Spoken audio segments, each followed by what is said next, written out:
Hello, my name is Adriana Pinton, and I will be doing my student art critique video on The House Was Too Small, Yoruba Sacred Arts from Africa and Beyond. The exhibition features over 100 works from Nigeria, Benin, Brazil, Cuba, and the US, highlighting pan-Yoruba theological principles through sculpture, beadwork, and ritual dress design. The installation juxtaposes Western African orishas from the Yoruba Ocean with those of Afro-Brazilian and Afro-Cuban orishas, illustrating a conceptual and aesthetic continuity across the Yoruba Atlantic. African American artist and abolitionist Patrice Cullors will perform a live performance and create a multimedia installation called Free Us, highlighting the resilience of these pan-Atlantic Yoruba divinities. Cullors' work celebrates the strength and resilience of Yoruba traditions while shedding light on historical injustices faced by African American communities today.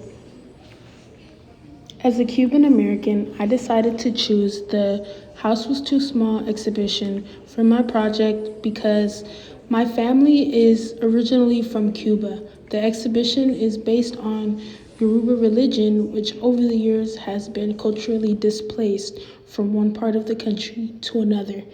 In fact, my very own family still practices and believes in it. It is because of this reason that I have taken an interest in the artworks displaced here. It has fascinated me how an artist could become so interested in another religion and be fascinated by it. The quality of everything was great and everything was well constructed. In fact, it appeared as if it had originated from someone who was authentically from the region where it was originated.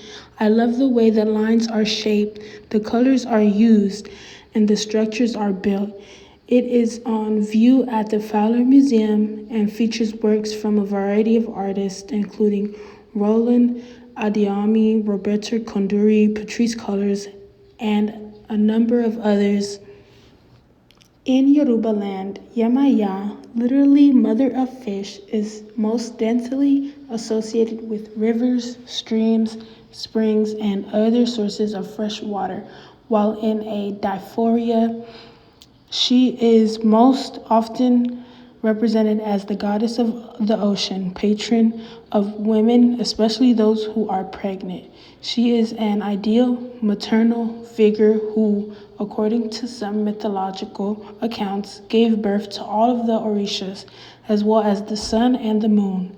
Her emblems and ritual accoutrements highlight blue and pink colors and are replete with aquatic, nautical, and celestial motifs. Now, here is Ochosi. Ochosi is the spirit associated with the hunt, forest, animals, and wealth. He is the spirit of meals because it is he who provides food. He is associated with lightness, astuteness, wisdom, and craftiness in the hunt. He is the Orisha of contemplation, loving the arts and beautiful things.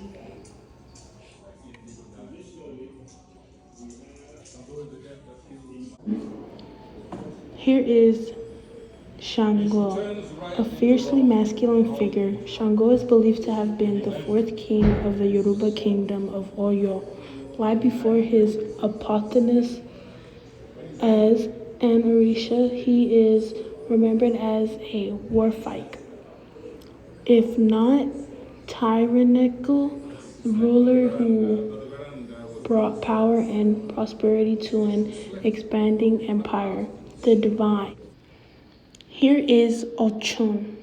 Ochun is commonly called the river Orisha, or goddess, in the Yoruba religion and is typically associated with water, purity, fertility, love, and sensuality.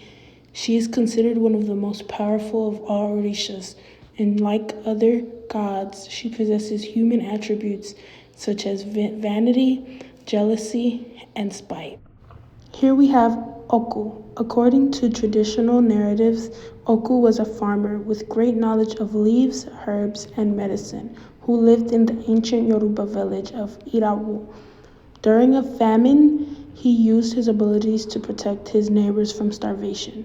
When they refused to honor their promise to make him king, he left them forever.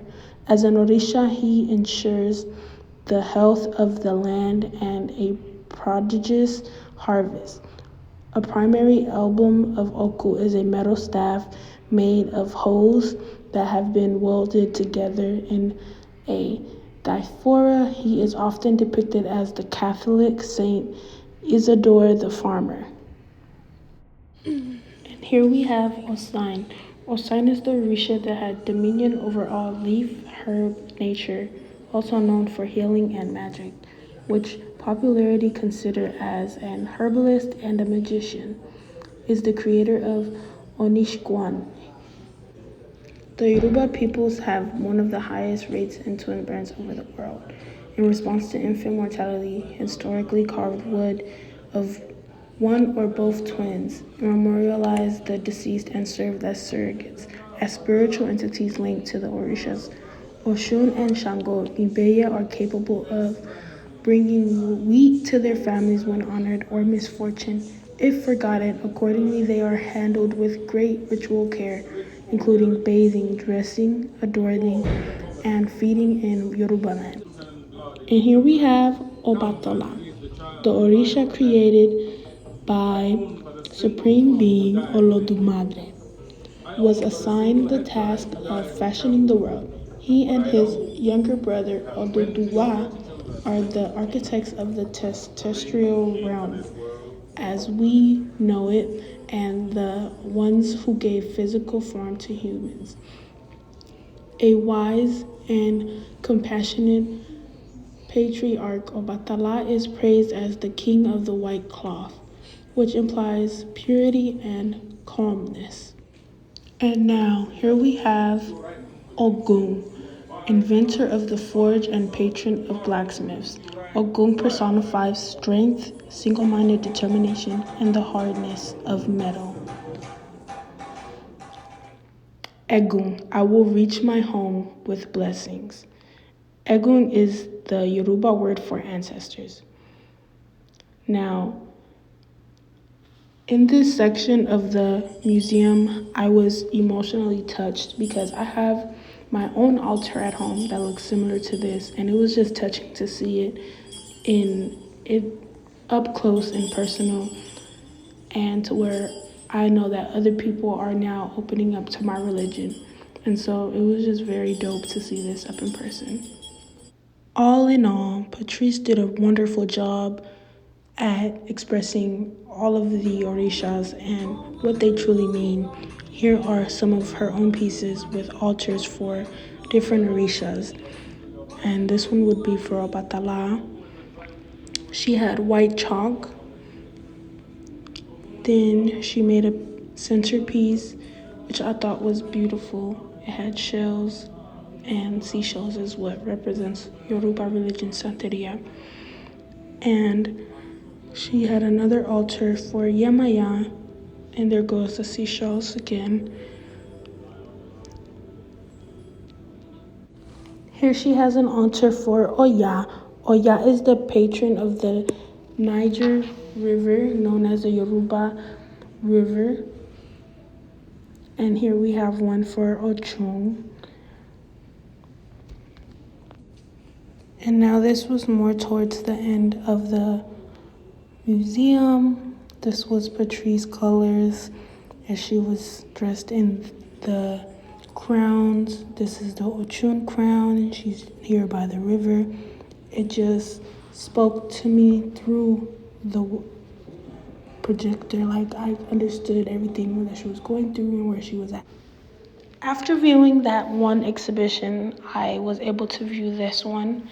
It is the Janyak dollies.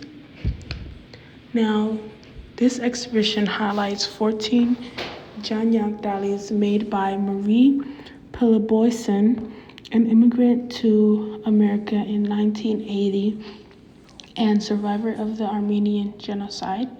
Over the decades, this tactile heritage has preserved Armenian cultural values and traditions, demonstrating political solidarity and strength. My observation of both of these artworks determine their composition and metaphorically in terms of their deeper conceptual meanings amuses me and helps me relate to the problems we face in today's news. All in all, the Fowler's Museum's collections provide an important reminder of the resilience of the human spirit. As I walked through this exhibition, I was confused until I read a little biography on what it was about. I am extremely fascinated by Gassia Armenian's work.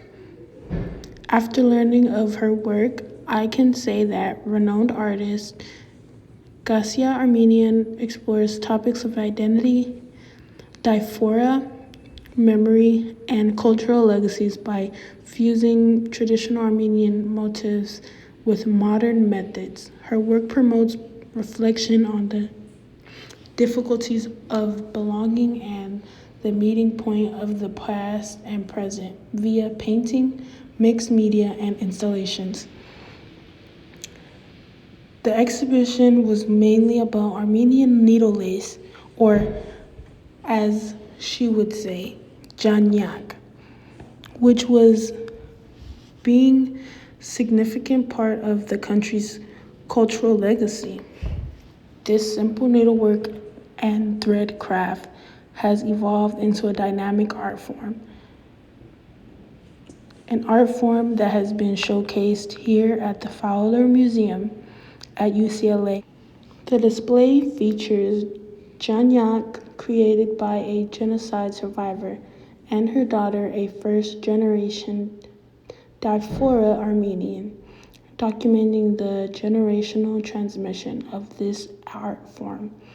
In conclusion, the video looks at historical art, emphasizing its importance as a window into the human experience and the artist's vision. Each piece, from The House Was Too Small's vivid color to Janyak Armenian art and knots and loops devastating social criticism, communicates its own language, allowing us to think, question, and feel.